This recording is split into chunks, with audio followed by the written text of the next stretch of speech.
ودخل المدينة على حين غفلة من أهلها فوجد فيها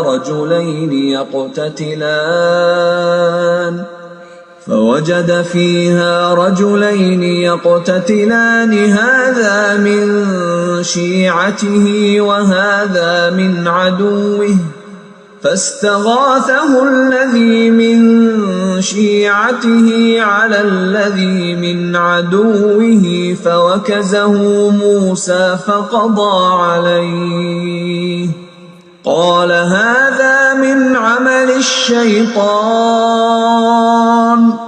إنه عدو مضل مبين। হযরত আদম আলাইহিস সালাতু ওয়াস সালাম ভুল করে জান্নাতে নিষিদ্ধ গাছের কাছে গিয়েছিলেন। হযরত সুলাইমান মুসা আলাইহিস সালাতু ওয়াস সালাম একজন কিপ্তিকে তাপ্পড় দিয়ে মেরে ফেলেছিলেন, তাওরাতকে হাত থেকে ছুঁড়ে ফেলে দিয়েছিলেন এবং নিজের ভাইকে দাড়িতে চেপে ধরেছিলেন। সৈয়দুনা হযরত মুহাম্মদুর রাসূলুল্লাহ সাল্লাল্লাহু আলাইহি সাল্লাতু ওয়াস সালাম জোহরের নামাজ 3 রাকাত পড়েছিলেন, আসরের নামাজ 5 রাকাত ফরজ পড়েছিলেন। এগুলো কি ভুল নয়? এটাই আপনার প্রশ্ন। হ্যাঁ, এগুলো মানবীয় প্রবৃত্তিতে ভুল, কিন্তু আম্বিয়া আলাইহিমুস সালাতু ওয়াস সালামের ভুলকে নিয়ে চর্চা করা ঠিক নয়। এ থেকে শিক্ষা গ্রহণ করাই হচ্ছে আমাদের কর্তব্য।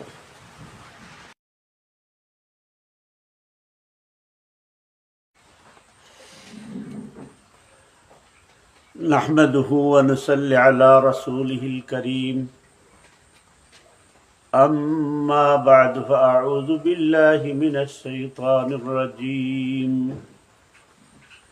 بسم الله الرحمن الرحيم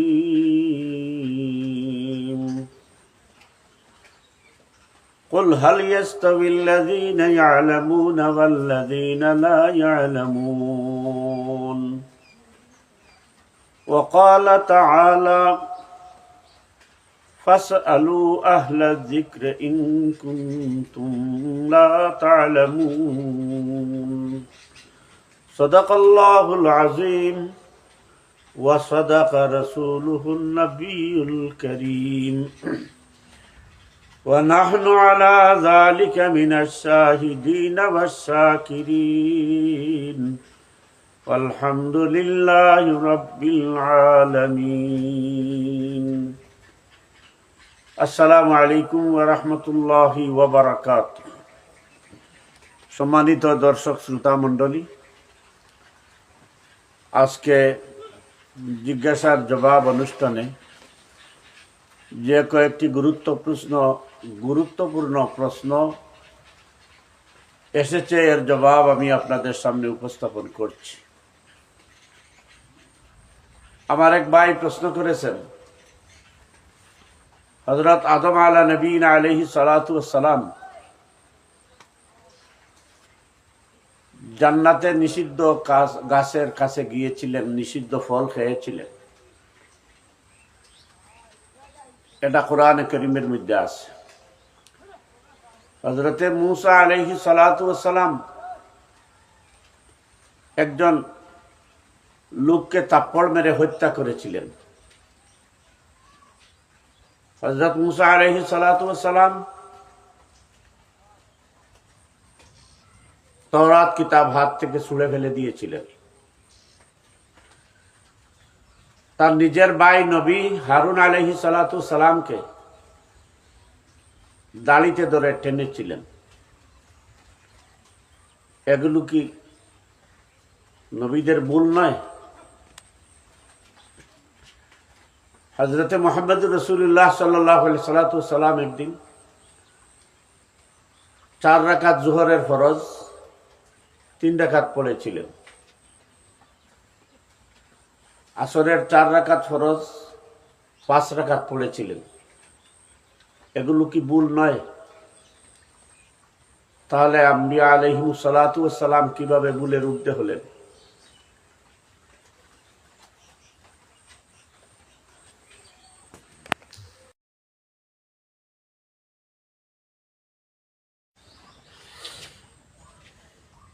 দেখুন, আল্লাহ তাবারাকা ওয়া তাআলা হযরতে আদম আলা নবীনা আলাইহিস সালাতু ওয়াস সালামকে সৃষ্টি করে জান্নাতে দিয়ে নিষেধ করেছিলেন, লা তাকরাবা হাযিহিস শাজারা ফাতাকুনা মিনাজ জালিমিন। তোমরা এই গাছের ধারে কাছেও যেও না। লা তাকরাবা হাযিহিস শাজারা, গাছের ধারে কাছেও যেও না। যদি তোমরা যাও তাহলে তোমরা জালিমিনদের অন্তর্ভুক্ত হয়ে যাবে।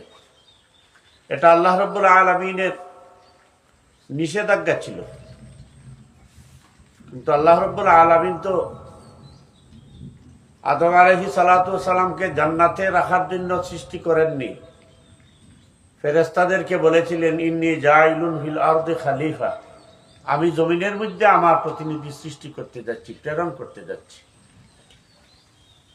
ফেরেশতাদেরকে যখন বললেন জমিনে প্রতিনিধি সৃষ্টি করতে যাচ্ছি, প্রেরণ করতে যাচ্ছি, তাহলে জান্নাতে রাখলেন কেন? তাহলে আপনি কি এটা বলবেন যে সেটাও আল্লাহর ভুল হয়েছিল? নাউজুবিল্লাহ। আল্লাহ বলেছেন এক কথা, করেছেন আরেকটা, সেটা বলবেন না। এটা আল্লাহ রাব্বুল আলামিনের হিকমত।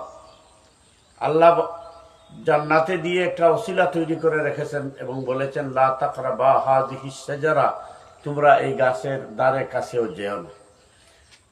যখন শয়তান প্ররোচনা দিল, হাওয়া আলাইহিস সালাতু ওয়াস সালাম ভুল করে সেই ফল খেয়ে ফেললেন, গিলার চেষ্টা করলেন।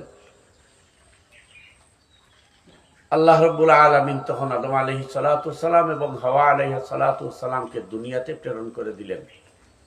এখানে কোরআন শরীফের যে আয়াতের মধ্যে আল্লাহ রাব্বুল আলামিন বলেছেন, ফানাসিয়া আদমা, আদম ভুল করেছিলেন। সুতরাং আদম আলাইহিস সালাতু ওয়াস সালামের এই ভুলকে আল্লাহ যেখানে ভুল বলেছেন, খাতা বলেননি, গুনাহ বলেননি, অপরাধ বলেননি। সেখানে জান্নাতে ভুল করেছেন, দুনিয়াতে ভুল করেননি।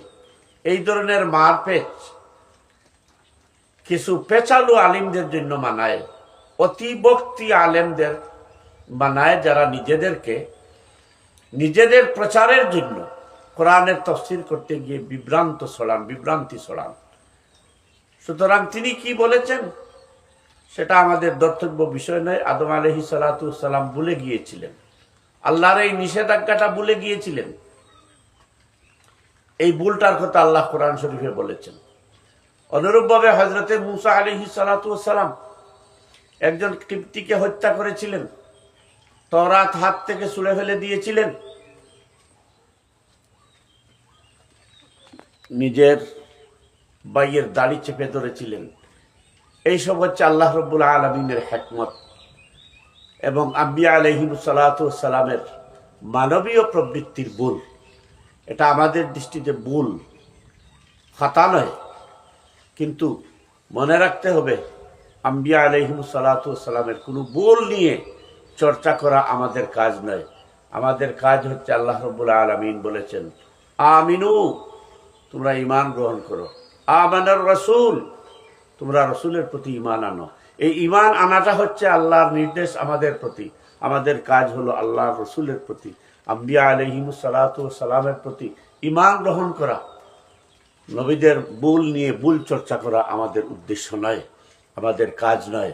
অনুরূপভাবে আল্লাহ রাব্বুল আলামিন যেখানে তার হিকমত জাহির করার জন্য, তার কুদরত জাহির করার জন্য আম্বিয়া আলাইহিস সালাতু ওয়াস সালামকে দিয়ে উম্মতকে শিক্ষা দেওয়ার জন্য, উম্মতদের শিক্ষা দেওয়ার জন্য এক এক সময় এক একটি ঘটনা ঘটেছে, সেটা মানবীয় প্রবৃত্তিতে। এটাকে অস্বীকার করার কোনো উপায় নেই। দুর্ভাগ্যজনক হলেও সত্য, যারা ভুল এবং খাতা, ভুল এবং গুনাহ বুঝে না, এর পার্থক্য বুঝে না, তারাই আম্বিয়া আলাইহিস সালাতু ওয়াস সালামের ভুলকে তুলে ধরলে, ভুলের ঘটনা কোরআন হাদিস থেকে তুলে ধরলে, এটাকে বলে আম্বিয়া আলাইহিস সালাতু ওয়াস সালামের সমালোচনা। এটা তাদের নিজেদের গাফলতি, নিজেদের অজ্ঞতা। আর আম্বিয়া আলাইহিস সালাতু ওয়াস সালাম যেসব ভুল করেছেন, সেই সব ভুলকে নিয়ে চর্চা করা উম্মতের কাজ নয়, আমাদের কাজ নয়। আমাদের কাজ তার থেকে শিক্ষা নেয়া। কি শিক্ষা নেয়া? যে আল্লাহ রাব্বুল আলামিন আদম আলাইহিস সালাতু ওয়াস সালামকে নিষেধ করেছিলেন এই গাছের কাছে না যেতে গিয়েছিলেন, আল্লাহ রাব্বুল আলামিন তাদেরকে এই নিষেধাজ্ঞা অমান্য করার কারণে জান্নাত থেকে দুনিয়াতে প্রেরণ করে দিয়েছেন। আমরাও যদি সামান্যতম একটি ভুল করি তাহলে ভুলের খেসারত দিতে হবে, এটা আমাদের শিক্ষা নেয়া। মুসা আলাইহিস সালাতু ওয়াস সালাম যে সমস্ত ঘটনা করেছেন এর মধ্যেও আল্লাহর হিকমত ছিল এবং উম্মতের জন্য শিক্ষা ছিল। মুহাম্মদুর রাসূলুল্লাহ সাল্লাল্লাহু আলাইহি সাল্লাতু ওয়াস সালাম জোহরের নামাজ 3 রাকাত এবং আসরের নামাজ 5 রাকাত যদি না পড়তেন তাহলে নামাজে ভুল হলে, ফরজ নামাজ বেশি হয়ে গেলে অথবা কম হয়ে গেলে কি করা সেটা আমরা শিখতে পারতাম না। আল্লাহ রাব্বুল আলামিন সেটা উম্মতকে শেখানোর জন্য আল্লাহ রাসূল সাল্লাল্লাহু আলাইহি সাল্লাতু ওয়াস সালামের যে এই ভুল হয়েছে এটা উম্মতের জন্য শিক্ষা। ভুলের ক্ষমা আছে কিন্তু অপরাধের ক্ষমা নেই। আম্বিয়া আলাইহিমুস সালাতু ওয়াস সালাম ভুলের উপর থাকেন না, কিন্তু সাধারণ মানুষ যারা আমরা ভুলের উপর থাকতে পারি। আম্বিয়া আলাইহিস সালাতু ওয়াস সালামকে আল্লাহ রাব্বুল আলামিন সাথে সাথে সতর্ক করে দেন, তারা ভুলের উপর থাকেন না, অপরাধের কথা কোনো নবী চিন্তাও করতে পারেন না। কিন্তু আমরা ভুল করেও দিনের পর দিন, রাতের পর রাত, মাসের পর মাস চলে যেতে পারে। গুনাহ করেও মাসের পর মাস, দিনের পর দিন, এমনকি জীবন চলে যেতে পারে। আমরা তওবার কথা চিন্তাও করতে পারি না, সময়ই পাই না। কিন্তু আম্বিয়া আলাইহিমুস সালাতু ওয়াস সালাম গুনার চিন্তাও করতে পারেন না, আর ভুল করলেও ভুলের উপরে কণিকের জন্য থাকতে পারেন, এর চাইতে বেশি থাকতে পারেন না। এটাই হলো আম্বিয়া আলাইহিমুস সালাতু ওয়াস সালামের ভুল এবং সাধারণ উম্মতের ভুলের মধ্যে পার্থক্য। সুতরাং আমাদেরকে আম্বিয়া আলাইহিমুস সালাতু ওয়াস সালামের ভুল নিয়ে চর্চা না করে এর থেকে শিক্ষা নিয়েই হচ্ছে উম্মতের এবং আমাদের দায়িত্ব, কর্তব্য। আশা করি বুঝতে পেরেছেন।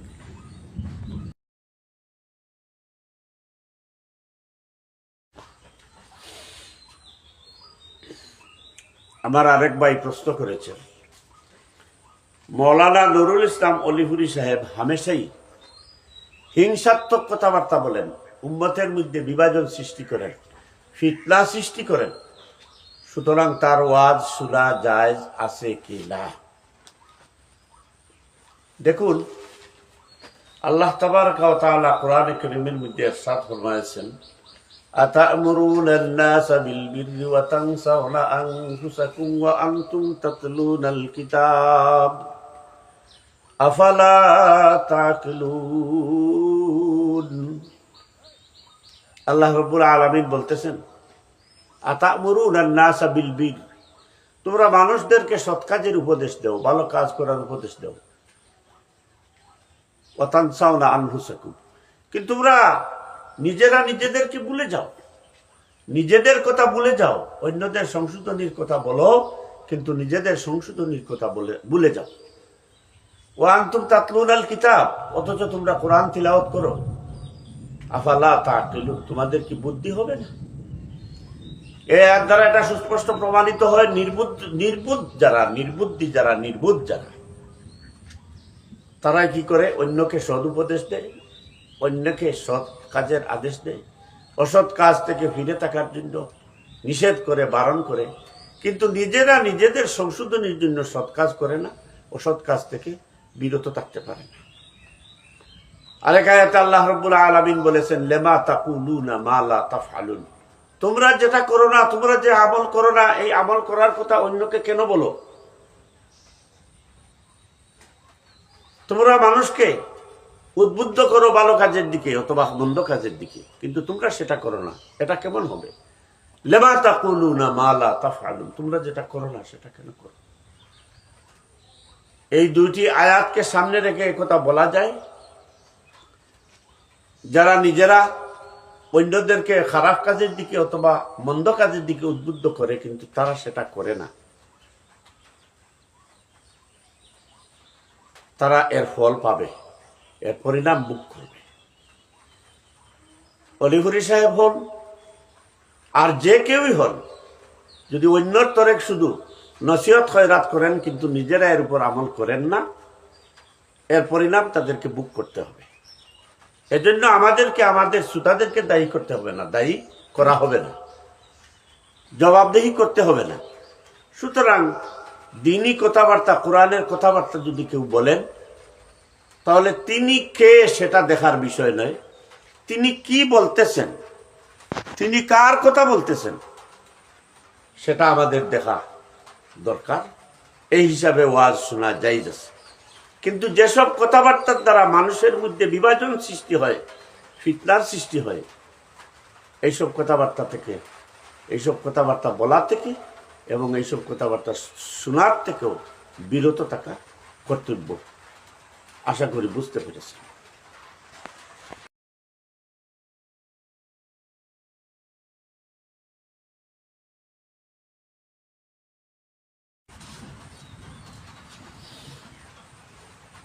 আরেক ভাই প্রশ্ন করেছেন, রসুল্লাহ সাল্লাল্লাহু আলাইহি ওয়াসাল্লামকে রসুল্লাহ সাল্লাল্লাহু আলাইহি সাল্লামের বিবিকে উম্মুল মুমিনিন, বিবিগণকে উম্মাহাতুল মুমিনিন বলা জরুরি কিনা, এর পক্ষে কোরআন হাদিসে কোনো দলিল আছে কিনা, নাকি নিছক বাবের জন্য, সম্মানের জন্য উলামায়ে কেরামের কথা এটি? দেখুন, আল্লাহ রসুল সাল্লাল্লাহু আলাইহি সাল্লামের বিবিকে সম্বোধন করতে হলে উম্মুল মুমিনিন হিসাবে সম্বোধন করতে হবে। বিবিগণকে সম্বোধন করলে বহু বচন দিয়ে উম্মাহাতুল মুমিনিন সম্বোধন করতে হবে। এটা স্বয়ং আল্লাহ রাব্বুল আলামিন সূরা আহজাবের 6 নম্বর আয়াতে নির্দেশ দিয়েছেন যে তোমরা তোমাদের নবীগণের বিবিদের আওলাদ, এই হিসাবে তোমরা নবীর বিবিগণকে উম্মাহাতুল মুমিনিন হিসাবে সম্বোধন করতে হবে। এটা উলামায়ে কেরামের কথা নয়, নিছক বাবের জন্য কথা নয়। আল্লাহ রাব্বুল আলামিনের নির্দেশ নবীগণের বিবিগণকে উম্মাহাতুল মুমিনিন হিসাবে সম্বোধন করতে হবে। এটা সূরা আহজাবের 6 নম্বর আয়াতে বিস্তারিত আছে। আশা করি আপনি বুঝতে পেরেছেন।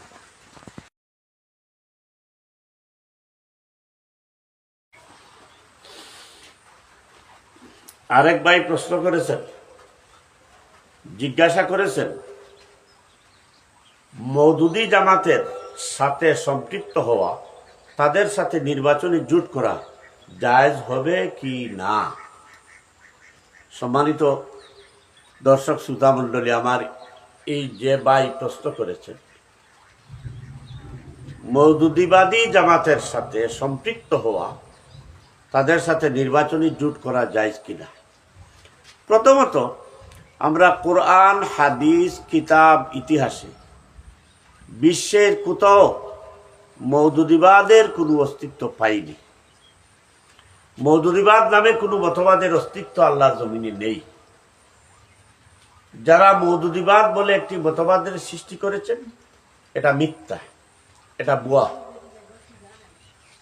এজন্য আল্লাহ রাব্বুল আলামিনের এবং রাসূলুল্লাহ সাল্লাল্লাহু আলাইহি সাল্লামের হাদিসের এবং ইতিহাসের কোথাও থেকে মওদুদিবাদের কোনো অস্তিত্ব পাওয়া যাবে না।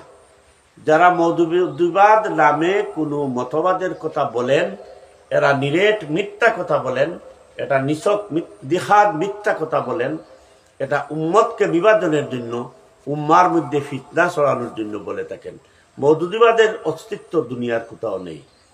আর হ্যাঁ, যদি সৈয়দ আবুল আলা মওদুদী রহমতুল্লাহ আলাইহি এবং তাদের প্রতিষ্ঠিত দল জামাতে ইসলামীকে বোঝানো হয়ে থাকে, এবং এই দল এবং সৈয়দ আবুল আলা মওদুদী রহমতুল্লাহ আলাইহিকে যদি মওদুদিবাদী, তার নামে মওদুদিবাদ বলে কোনো মওদুদি মতবাদের কথা বলা হয়ে থাকে, তাহলে সেটা ডাহা মিথ্যা, জঘন্য অপপ্রচার। এটা যারা করে তাদের ঈমান সংশয়ের মধ্যে আছে। কারণ সৈয়দ আবুল আলা মওদুদী রহমতুল্লাহ আলাইহি যখন দেখলেন উপমহাদেশে দীর্ঘদিন সাম্রাজ্যবাদী ব্রিটিশ শাসনের ফলে উম্মতে মুহাম্মাদী সাল্লাল্লাহু আলাইহি ওয়াসাল্লাম ইসলাম থেকে, ইসলাম যে একটি পূর্ণাঙ্গ জীবন ব্যবস্থা, ইসলামী খেলাফত ব্যবস্থাই যে মানুষের মুক্তির একমাত্র গ্যারান্টি, তা থেকে সরে যাচ্ছে, তখন তিনি ইন্নাদ-দীনা ইনদাল্লাহিল ইসলাম ওয়া মান ইয়াবতাগি গায়রাল ইসলাম দীনান ফালান ইউকবালা মিনহু, ইসলাম ব্যতীত অন্য কোনো জীবন আদর্শ, অন্য কোনো মতবাদকে মানুষের মুক্তির গ্যারান্টি হতে পারে না, মানুষের মুক্তির সনদ হতে পারে না। এই স্লোগান দিয়ে এই আন্দোলন শুরু করলেন যে না, পাশ্চাত্য গণতন্ত্র নয়, ধর্মনিরপেক্ষতাবাদও নয়, আঞ্চলিক জাতীয়তাবাদও নয়, কমিউনিজমও নয়। ইসলামই হচ্ছে একমাত্র মানুষের মুক্তির গ্যারান্টি। ইসলামী জীবন ব্যবস্থাই হবে একমাত্র মুক্তির পথ। এই কথা বলার এবং লেখার পরে ব্যাপক প্রসার লাভের পরে যখন পশ্চিমারা দেখলো, ইসলামের দুশ্মনরা দেখলো যে এই এতদিন আমরা দুঃশাসন চালিয়েও তাদেরকে ইসলাম থেকে বুলিয়ে সরিয়ে দিয়েছিলাম, আজ মৌলানা মওদুদি দেখা যায় ইসলামকে জীবন ব্যবস্থা হিসাবে গ্রহণের স্লোগান দিয়ে মানুষকে আহ্বান জানাচ্ছে। এই ইসলামের শত্রুরাই মৌলানা মওদুদির উপরে তুহমত আরোপ করলো যে এটা হচ্ছে মওদুদি মতবাদ। আর এই কথাটা প্রচারের জন্য কিছু বাড়াটে শাস্ত্রীয় গুরুদেরকে সংগ্রহ করা হয়েছিল। এই তাদেরই বংশধর, তাদেরই বংশ পরস্পরায় একটি দল, একটি গোষ্ঠী ইসলামী শক্তির বিরুদ্ধে কথিত মওদুদিবাদের আমদানি করেছে, কথিত মওদুদিবাদের অপপ্রচার করেছে। এই ধরনের জঘন্য অপপ্রচার থেকে মানুষকে সাবধান করা ইমানি দায়িত্ব। এসব অপপ্রচারে কান নিয়ে দিয়ে ইসলামকেই জীবন ব্যবস্থা হিসাবে গ্রহণ করা মুসলমানদের উপর ফরজ। আর তাগুতি শক্তি থেকে দূরে থাকা ফরজ, যেখানে আল্লাহ রাব্বুল আলামিন বলেছেন ফাজতানিবুত তাগুত।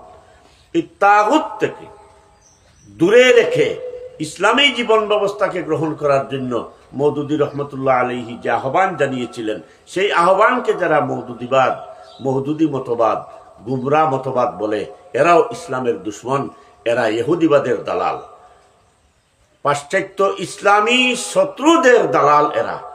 প্রকৃত অর্থে মওদুদিবাদ নামে কোনো মতবাদ নেই, মওদুদিজম নামেও কোনো মতবাদ নেই, এবং জামাতে ইসলামী এই ধরনের গুমরাহিয়তকে আশ্রয় প্রশ্রয় দেয় বলে আমাদের জানা নেই।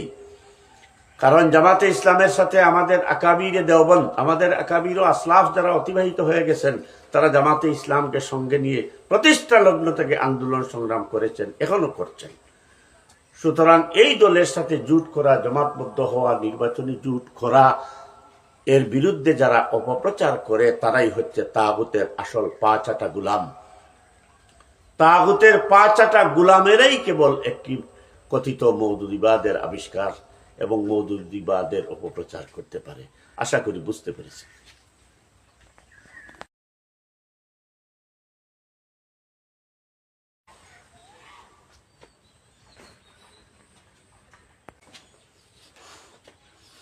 সম্মানিত দর্শক শ্রোতা মণ্ডলী, আশা করি আপনারা বুঝতে পেরেছেন।